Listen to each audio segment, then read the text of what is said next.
ज्ञान प्रिय नु अज्ञान प्रिय कानून को काली मु गोटे पद बोली जाइथिली फिटिला पादर सांकुली पथ कहाई लाडी जोरे पथ कहाई लाडी जोरे पथ कहाई लाडी जोरे आ गोटे पद लेखा थिला एक सांकुली बेनी पाए बंदी करी थी कसराए बंदी करी ये बाबुआसी कहले ये आज्ञा भागवत पढ़ी ना हयो तमे एकुटिया भागवत पढ़ीच भागवत पढ़ीच ना केबे पढ़िलनी तमे सेठी लेखा है सांकुली सिंकुली लेखा ही नाही सांकुली कोन सिंकुली काली कहि समालोचना करथलो हां सेठी पई कहली तमे बुढ़ा भास्कर अज्ञान प्रिय कानून को तमर ज्ञान केते मु ठीक जानि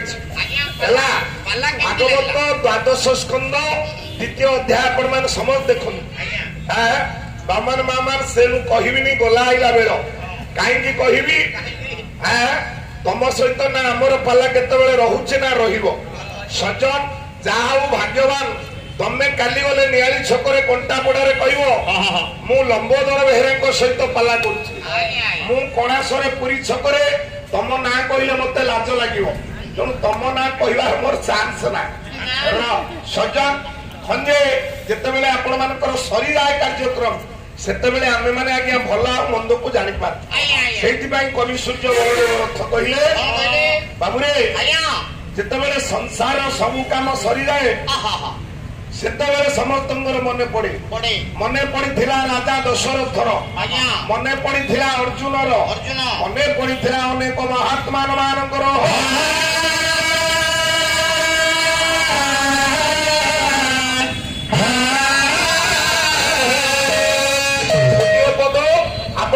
कवि सूर्य बलदेव रथ भला सरी जाऊची रे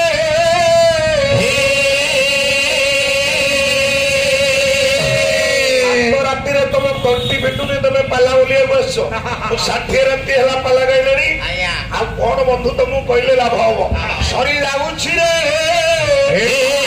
थारू मन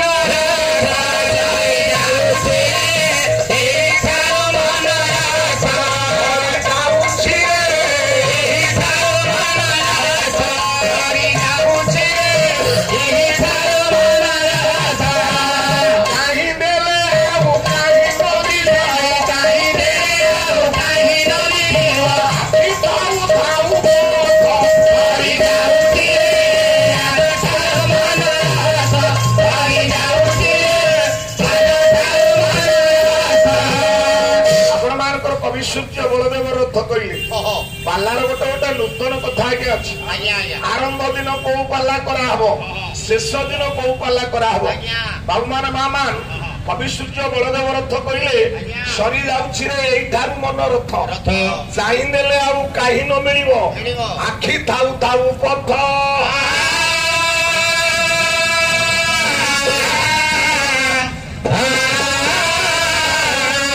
सीता सीता कांत लक्ष्मण सहित आरोहण काले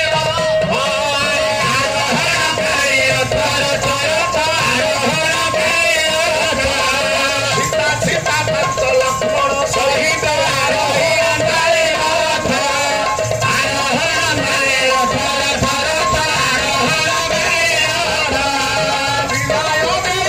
पक्षे भागुची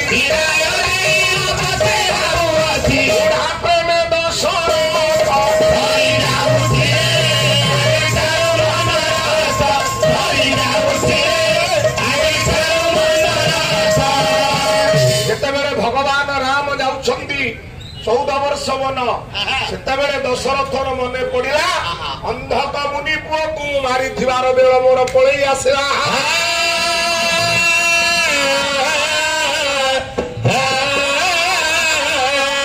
सियारी तोरे निजे आदि मूल करिले शयन रत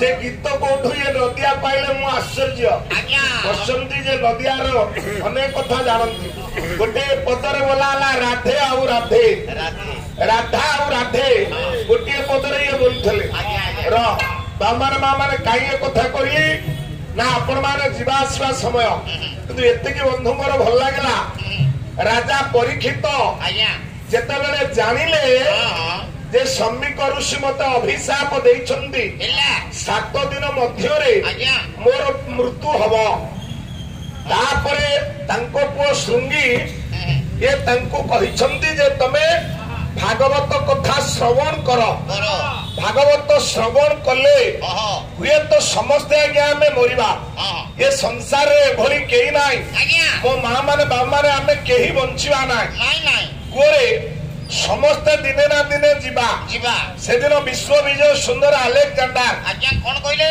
बाबुरे जेते बेले जीवन रो शेष कर दिया हला मेडिकल रे पढिछंती मो ज्ञानी बापा नुआ नुआ कथा बंधु को हुए तो मन भितरे बेले बेले तुम प्रति क्रोधास्यु बोली कहि दउछि जे तुम प्रति भारी मोर स्नेह अछि ए जगह रे ठिया हिच बोली तुमको दीपत कहउछि आ काहे की कहउछि कि 10 वर्ष तले तुमको जहा देखितली एबे सेया तमरो किछि ये वृद्धि हेना जे सेथि पई कहिबा को बाध्य होछि पाला गाइबा को तुम इच्छा करूछो किंतु तमरो किछि वृद्धि होबार नाही कि घोषिबार नाही तमे कटक भरी शहर रही जो तुमरो उन्नति नहला ताले जानो तुम पाला गाइबा जहा ताठू भलो होछि तमे वकिलाती करी घरे बस सजन एति पाई एक कथा आपण मान का मु कहउतली जे हमें समस्त मरिबा विश्व विजय सुंदर आलेक्जेंडर आलेक्जेंडर कहिले जेते बेले जीवन रो अंतिम पर्याय आसिला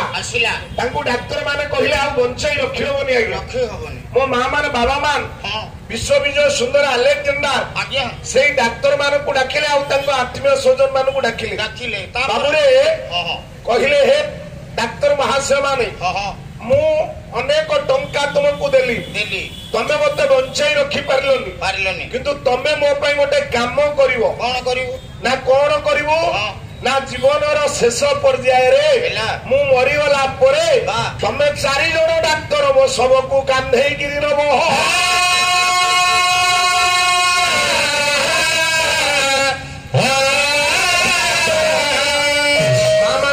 डाक्तर कहले बाबू आमे कहीं कांदेबू आम काम होला तुमको चिकित्सा करू तुम ठारू पैसा नबू ये विश्व विजय सुंदर आलेक्जेंडर कहले हे डाक्तर महोदय मान ये विश्व रे जेते विद्या सब दिन ना दिन आज्ञा आज्ञा हो कहलो आसे बोली प्रथम दिन देखाई गलो ये विश्व रे सूचना प्रजुक्ति विद्यार बहुत उन्नति हेछि एबे भी आपण मानकर SCB medical college AIIMS medical college अनेक आगे उठिछि आपण मानकर कहंतु तो सदी मनुष्य को बंचाई हे पारुथंता ताले अनिल अंबानी मिताली अंबानी अमिताभ बच्चन सचिन तेंदुलकर विश्व कोटि कोटि पति माने जेते कोटि नियो हम बापा को कि हमको बंचाई दियो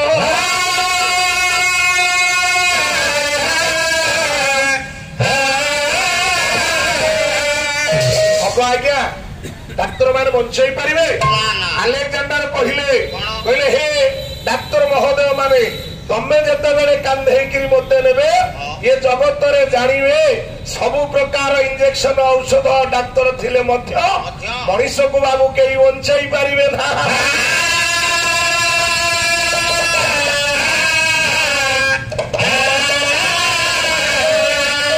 पाइबे हे शरीर पादप भवतार नीति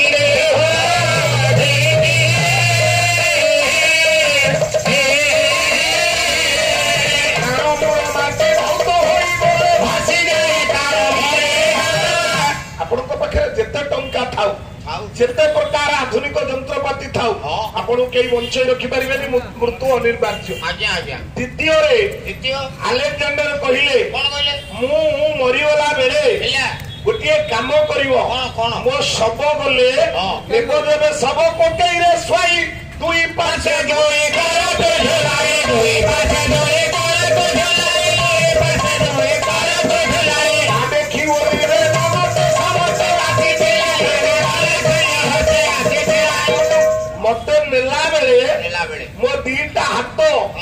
ପଟକୁ ଝୁଲେଇବ।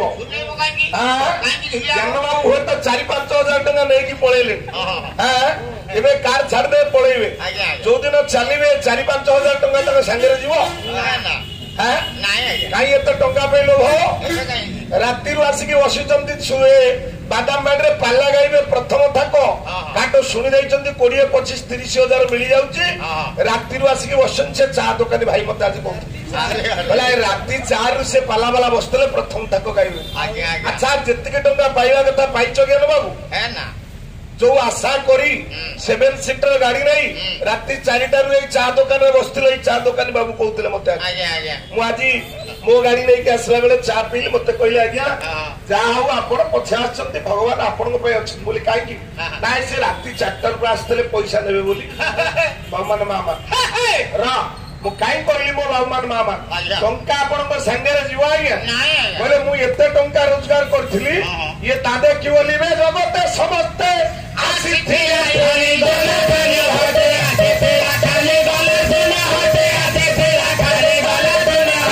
ଆମେ ଖାଲିରେ ଆଇଛି ଖାଲିରେ ଯିବା।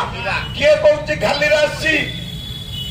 ଖାଲିରେ ଆସିଛି ନା, ଆଉ କଣ ଆଣିଥିଲା? ଆମେ କିଛି ଆଣିକିରି ଆସିଛି ଆଉ କିଛି ନେଇକିରି ଯିବା। କଣ ଆମେ ଆଣିଛି ଆଜ୍ଞା? ମନୋବଧା କିନ୍ତୁ କହିଲେ ଭଲେଣି ତ ସାଙ୍ଗରୁ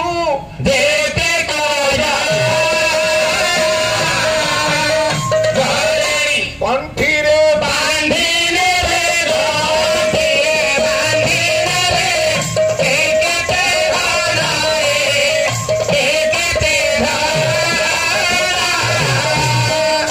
ଅନେକ ଲୋକ ଆମ ଆଗରୁ ଆଗେ ଯାଇଛନ୍ତି କେହି କିଛି ନେଇନାହାନ୍ତି ବୋଲି ସମସ୍ତେ କହନ୍ତି। ନାଇଁ ଜ୍ଞାନୀ ବାପା ଆମେ ଗୋଟିଏ ଜିନିଷ ନେଇକିରି ଆସିଛେ ଆଉ ସେଇ ଗୋଟିଏ ଜିନିଷ ନେଇକିରି ଯିବା। ସାରେ ସେ ଜିନିଷ କଣ? ତା ହଉଛି କର୍ମ। କର୍ମ। ଆପଣ କର୍ମ ବଳରେ କଟକରେ ଜନ୍ମ ହେଇଛନ୍ତି? ନାଇଁ ଆଜ୍ଞା ତାଙ୍କ ବୋଉ ଏଠି ଥିବାରୁ ଜନ୍ମ ହେଇଛନ୍ତି। ଜଣେ ଲୋକ 3ଟା କର୍ମ ଭୋଗ କରିବା ପାଇଁ ହେବ। ସାରେ ସେ 3ଟା କର୍ମ କଣ କଣ? ଗୋଟେ ହେଲା ପ୍ରାରବ୍ଧ, ଗୋଟେ ହେଲା କ୍ରିୟମାଣ, ଆଉ ଗୋଟେ ହେଲା ବାବୁରେ ସଞ୍ଚିତ।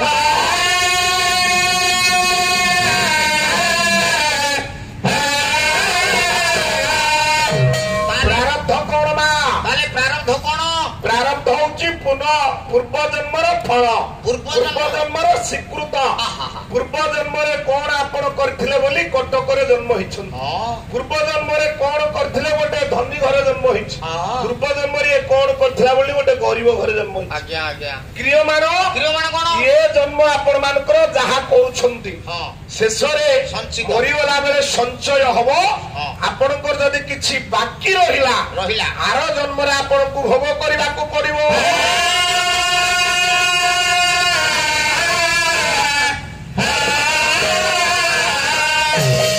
କାହିଁ ଏ କଥା କହୁଥିଲି? ଶେଷରେ ଆଲେକଜାଣ୍ଡାର କହିଲେ ଇଏ ମୋର ଯେତିକି ଧନ ସମ୍ପତ୍ତି ଅଛି ମୁଁ ମଲା ବେଳେ କିଛି ମୋ ରାସ୍ତାରେ ଫିଙ୍ଗି ଦବ। ଆମର ଏବେ ବି ଆପଣ ମାନେ କରନ୍ତି ସେ କଥା। ଯାଉଛି ରାଧାନାଥ ରାୟଙ୍କର ଦରବାରରେ କଥା ଅଛି।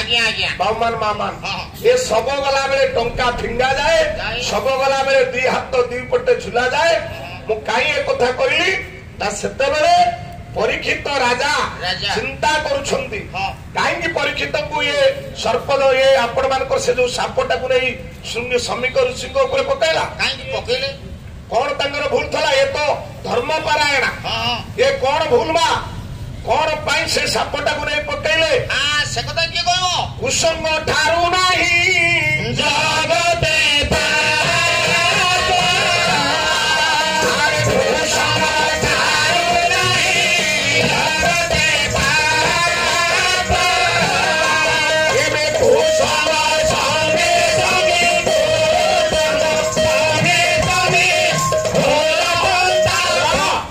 ଭାଇମାନ ବାପା ମାନ ହୁଏ ତ ଆପଣ ମାନେ କଣ କରୁଛନ୍ତି ନ କରୁଛନ୍ତି ଜୀବନରେ କେବେ କୁସଙ୍ଗତା କରିବେ ନାହିଁ। ଆଜ୍ଞା କୁସଙ୍ଗ ଜନ୍ମରୁ କେହି ଲୋକ ଆଜ୍ଞା ମଦ୍ୟପ ହେଇନଥାଏ। ଯେତେବେଳେ ମଦୁଆ ସାଙ୍ଗରେ ପଡେ ସେ ମଦ୍ୟପ ହୁଏ। ଜନ୍ମରୁ କେହି ଲୋକ ଚୋର ହେଇନଥାନ୍ତି। ଯେତେବେଳେ ଚୋରି କରନ୍ତି ସେ ଆଜ୍ଞା ଚୋରି ଲୋକ ସାଙ୍ଗରେ ପଡିଲେ ଚୋର ହୁଏ। ମୁଁ କାହିଁ ଏ କଥା କହିଲି? ପରୀକ୍ଷିତ ଯେତେବେଳେ ରାଜା ହେଲେ ରାଜା ହେଲା ବେଳେ ବାବୁ ଯାଉଛନ୍ତି ରାଜ୍ୟ ଭ୍ରମଣ କରିବା ପାଇଁ ଦେଖିଲେ ଗୋଟେ ଗାଈଟିଏ ଠିଆ ହେଇଛି ଆଜ୍ଞା ଗାଈଟିର ଗୋଡ କେତେଟା 4ଟା ଆଜ୍ଞା କିନ୍ତୁ ସେଇ ଗାଈର ଗୋଡ ପଣ୍ଡିତ ମଣ୍ଡଳୀ ଗୋଟିଏ ଗୋଡ ଯେ ଥିଲା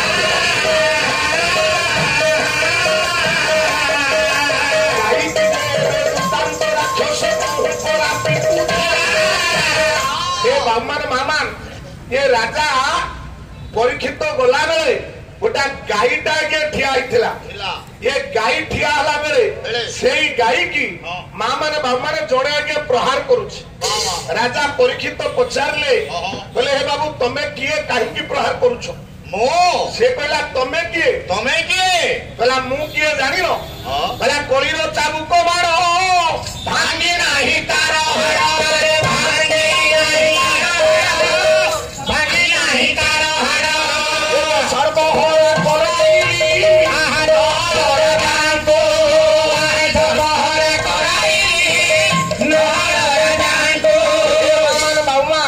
ଶେଷରେ ସେ କହିଲେ ମୁଁ ହଉଛି କଳି କଳି ମୋର କାମ ହେଲା ଯୁଗେ ଯୁଗେ କଳି ଲଗେଇବା କହିଲା ସେଦିନ ନଳ ରାଜା ପୁଷ୍କର ପାଇଁ କଳି ଲଗେଇଥିଲି ସେଦିନ ଲଗେଇଥିଲି କଳି ଦଶରଥ ଘରେ ସେଦିନ ଲଗେଇଥିଲି କଳି କୁରୁ ପାଣ୍ଡବରେ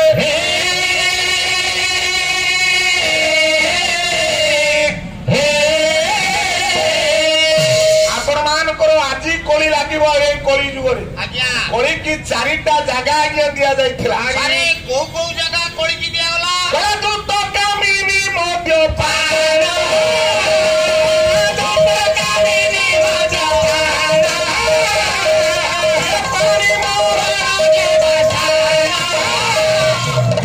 ଦୁତି କ୍ରୀଡ଼ା ନାରୀଙ୍କ ପାଖରେ କଳି ରହିବ ମା ମାନଙ୍କ ନିକଟରେ ମଦ୍ୟପାନ ଯିଏ କରିବ କଳି ରହିବ କାମିନୀ ମଦ୍ୟପାନ ପ୍ରାଣୀ ମରଣ ଯିଏ ପ୍ରାଣୀ ହତ୍ୟା କରିବ କଳି ରହିବ କଳି କହିଲା ହେ ରାଜା ପରୀକ୍ଷିତ ମତେ ଆଉ ଗୋଟିଏ ଜାଗା ଦିଅ କହିଲେ କୋଉ ଜାଗା ନବ ନା ଯିଏ ସୁନା ପିନ୍ଧିବ ମୁଁ ବାବୁରେ ତାରି ପାଖରେ ରହିବି ତେଣୁ ବାପା ମାନେ ଯୋଉଦିନ ରାଜା ପରୀକ୍ଷିତ ମୃଗ ୟାକୁ ଗଲେ ମୁଣ୍ଡରେ ଯେ ବାବୁ ସୁନା ମୁକୁଟ ଟିଏ ବୋରା ପିନ୍ଧିଥିଲେ ସୁନା ପିନ୍ଧିଥିବାରୁ